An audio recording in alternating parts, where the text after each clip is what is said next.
दोस्तों स्वागत है आपके मेरे चैनल पर। दोस्तों जहाँ पे वापस मैं आपके लिए आज एक और नई वीडियो लेके आ चुका हूँ। यहाँ पे आज की वीडियो में हम बात करने वाले हैं कांतारा वन दी लेजेंड मूवी के उसका ट्रेलर के बारे में। तो अगर तुमने इसका ट्रेलर देखा होगा तो तुम्हें एक ये चीज तो पता चल चुकी होगी कि ये स्टोरी आपकी जो कांतारा मूवी थी उससे पहले की होने वाली, यानी कि ये प्रीक्वल है जो कांतारा मूवी आपको देखने को मिल जाती है। ठीक है, अब आप ये समझोगे ठीक है वो तो मैं समझ गया कि प्रीक्वल है, पर उसके लिए आपको क्योंकि 2022 में मूवी है तो उसके लिए भाई स्टोरी ध्यान में नहीं रहती है। पर कोई बात नहीं, तुम्हारा भाई है, तुम्हें सब बताएगा कि मूवी पूरा क्या था। तो मेनली अगर हम बात करें कि आपकी जो कांतारा वन मूवी थी उसमें मेन कॉन्सेप्ट ये था कि दिखाया जाता है कि 1847 में ना एक राजा होता है कन्नड़ा देश में, जहां पे उसके पास सब कुछ होता है, मतलब पैसा बहुत ज्यादा होता है, एक अच्छा परिवार होता है, एक अच्छा राजा होता है और एक अच्छी प्रजा उसके पास होती है। पर उसके पास ना तभी भी एक चीज की उसको खुशी नहीं होती, जहाँ पे वो अपने गुरु से मिलता है और उनके गुरु बोलते हैं कि तुम्हें एक अपने अकेली यात्रा पे जाना होगा। जहाँ पे अकेली यात्रा में जाते हुए भी वो निराश हो जाता है, पर एक जंगल में जाके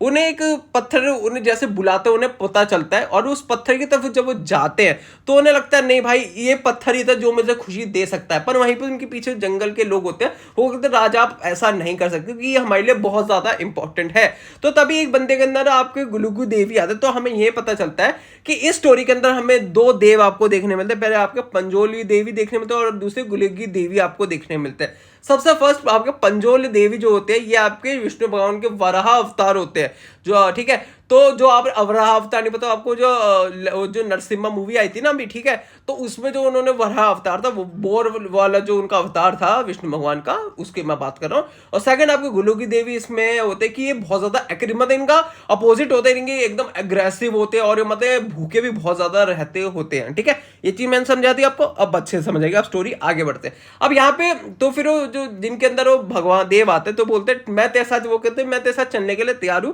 पर बदले में तेरे को अपनी 1/3 जमीन इन गांव वालों के नाम करनी पड़ेगी। जहां पे वो राजा बोलता है हाँ ठीक है मैं करने के लिए कुछ भी तैयार हूं, क्योंकि उसे मोह मायने उसे इस टाइम पे अब जो अंदर की खुशी चाहिए थी वो उसको चाहिए थी, तो वो भगवान को लेके आ जाता है और गांव वालों को वो सारी जमीन दे देता है, मतलब 1/3 जमीन जितनी भी उसको देनी होती है। और अब स्टोरी आती है 1970 में, जहां पे अब क्या होता है कि उस टाइम पे तो 20 डल चुका होता है और अब 1970 में जो इनके नए डिसेंडेंट्स है राजा के, इनको सबको ना अपनी प्रॉपर्टी वापस चाहिए होती है। अब ऐसा है ना कि इन भगवान से आप ऐसी प्रॉपर्टी नहीं ले सकते, अगर तुम्हें प्रॉपर्टी वापस चाहिए तो तुम्हारा जो सुख चैन है तुम्हें वो भी लौटाना पड़ेगा, क्योंकि ऐसा नहीं हो सकता कि तुम्हें सुख चैन भी चाहिए और तुम्हारा जो जायदाद है वो तुम्हें ही मिल जाए, सारी जो प्रॉपर्टी है वो तुम्हें ही मिल जाए, सारी चीजें तुम्हारे साथ, ऐसा नहीं हो सकता, तो वो डील ब्रेक हो जाएगी। तो इसी में हमें दिखाया जाता है कि 1970 में ना आपके जो मेन कैरेक्टर शिवा होता है तो उनके फादर होते हैं वो भी ना इसको एक्ट करते होते हैं। तो आपका कर्नाटक में ना ये कोला नाम का एक कल्चर होता है जिसमें क्या होता है ये पूरे ड्रेसअप होते हैं जिनके अंदर भगवान आते हैं, स्पिरिट आती है भगवान की, और वहां पे एक डांस करते हैं, बहुत अच्छे तरीके का एक डांस होता है जिसमें क्या होता है जब भगवान इनके अंदर आते हैं तो जब ये ना कन्वर्सेशन करते हैं तो उसमें हमें ये बताया जाता है, ठीक है, कि पूरी कन्वर्सेशन मतलब अगर कोई दिक्कत में है कि क्या उनको दिक्कत हो रही है, उस सारी चीजों के बारे में अच्छे से बात करते हैं, हर एक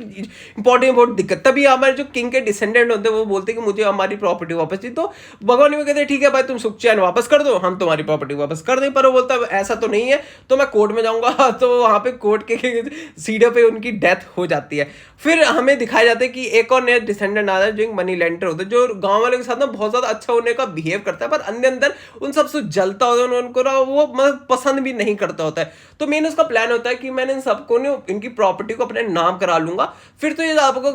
गुलोगी जो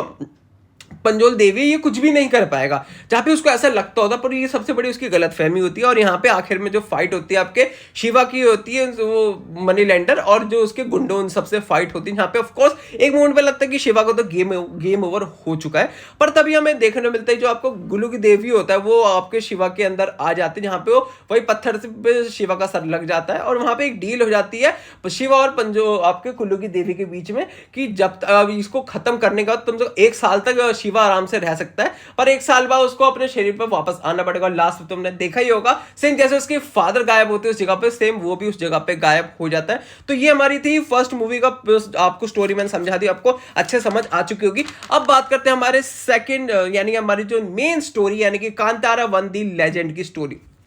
स्टार्टिंग तो शो होती है कि हमें एक लड़का भागता हुआ देखने मिलता है, वो शिवा ही होता है कि जो फर्स्ट पार्ट में हमने कहा उसके फादर गायब है तो पीछे भागता होता है, सेम वो भी वहां गायब भागता है और पीछे जो बच्चा क्वेश्चन पूछा वो बच्चा और कोई नहीं, वो शिवा का ही बेटा है, उसके वो जो उसके फादर के दोस्त से पूछता है कि मेरे पिता वहां जंगल में ही क्यों गायब, उस गोली के उधर ही क्यों गायब हुए।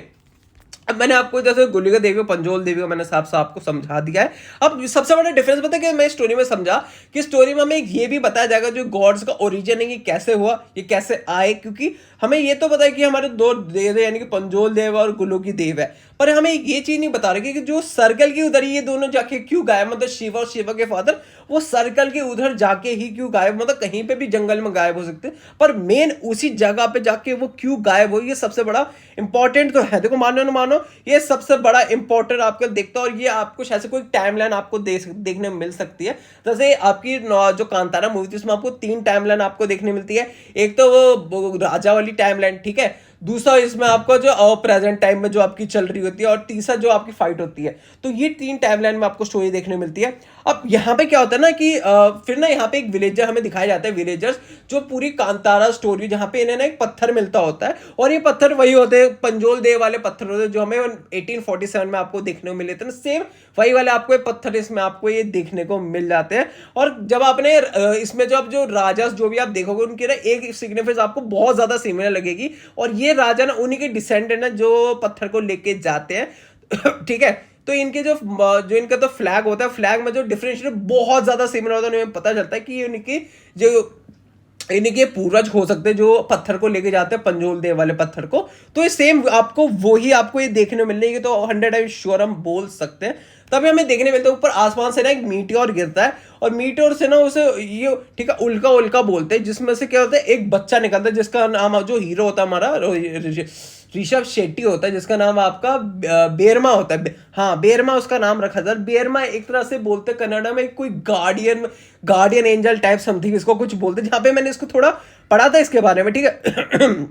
ठीक है, ये चीज तो आपको समझ में आ गई। अब यहाँ पे ना सबसे इंपॉर्टेंट में दिखाया जाता है कि ना बहुत बड़ा सा एक होल दिखाया जाता है, मतलब गड्ढा बहुत बड़ा सा आपको दिखाया जाता है, जिसके अंदर ऊपर से ना आपका ऋषभ शेट्टी ना जंप मारता है। अब हमें एक चीज लगती है, मुझे ये चीज ऐसा लगता है शायद से ऋषभ शेट्टी ना वो नीचे उस गड्ढे में गिर जाएगा। तुम बोलो क्यों? क्योंकि वहां पे तो जंगल के लोग होते हैं सब उस गड्ढे के उधर चारों तरफ से ना देख रहे होते हैं, मतलब मशाल विशाल देखते, तो मुझे ऐसा लगता है कि शायद से वो वहां पे गिर गया, वहां पे कुछ ऐसी फाइट हो सकती है। अब सेकंड इसमें जो आपको जो मेन जो राजा होने वाला गुलशन नाम का जो हमारे इसमें राजा देखने को मिलने वाला है, वो पहले तो एक भाई ये जो जंगल के लोग इनसे वो बहुत बिल्कुल मतलब हेट करता हो, तो एक तरह से उनसे लड़ने पक्का वो इधर आने वाला है। और जब हमें उनकी जो आर्मी के जो हम वो देखते हैं ना, आर्मर देखते हैं, आर्मर से हमें पता चलता है कि इसकी स्टोरी 15 से 18 मतलब सेंचुरी की तो होने वाली ही है गारंटेड, क्योंकि उस टाइम के जो आपके आर्मरी थे ना वो इस टाइम पे थी, क्योंकि वॉर के बाद थी, तो सेम आपको ऐसा मान सकते हो कि आपको ये आर्मी तो उसी टाइम के आपको देखने को मिलने वाली है। और आपका जो कुलसेकर किसी ना किसी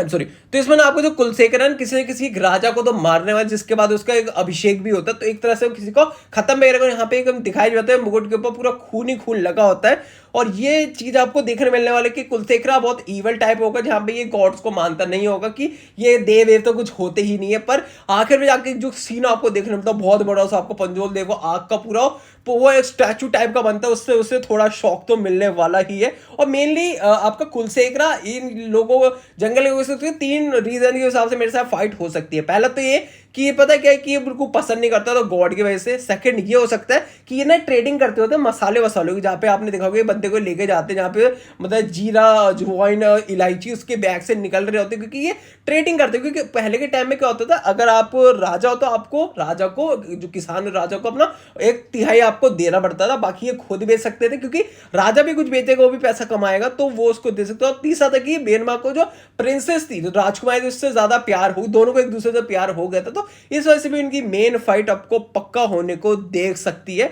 और स्टोरी मुझे लगता है ये भी 3 पार्ट्स में डिवाइड हो सकती है, 3 टाइमलाइन में। पहली तो आपकी प्रेजेंट में होगी जो आपकी बेरमा वाली होगी, ठीक है। पास्ट में आपको देखने मिल सकती है कि जो गॉड्स है वो कैसे आए, सारी चीजें हो सकती है। और फ्यूचर में जो आपकी मेन फाइट होती है, ठीक है, वो सारी चीजें आपको देखने मिलती है। और उससे पहले की अगर हम बात करें तो शायद से हमें दिखा सकते हैं कि प्रेजेंट में वहां क्या चल रहा है, जहां पे अब शिवा का बेटा क्या सारी चीजें चल रही है उसके बारे में हमें पता चल जाता। पर भाई ये मूवी आ रही है 2 अक्टूबर को। भाई इतने ज्यादा इसमें खुलासे, इतने सारे ट्विस्ट एंड टर्न्स, इतने इसमें भाई वो है ना भाई स्पॉट डिफरेंस अगर तुम ढूंढ लो तो भाई और ज्यादा मतलब इसमें तो मैं अभी और भी चीजें निकाल सकता हूँ, पर ये वीडियो ज्यादा लंबी हो जाएगी इसलिए मैं ज्यादा कर नहीं सकता। पर अगर आपको ये वीडियो अच्छी लगी है तो बस वीडियो को लाइक शेयर एंड सब्सक्राइब कर देना। बाकी इसी के साथ वीडियो को यहीं पे एंड करते हैं। मिलते हैं आपको कल एक और नई वीडियो के साथ, तब तक के लिए थैंक्स वॉचिंग द वीडियो।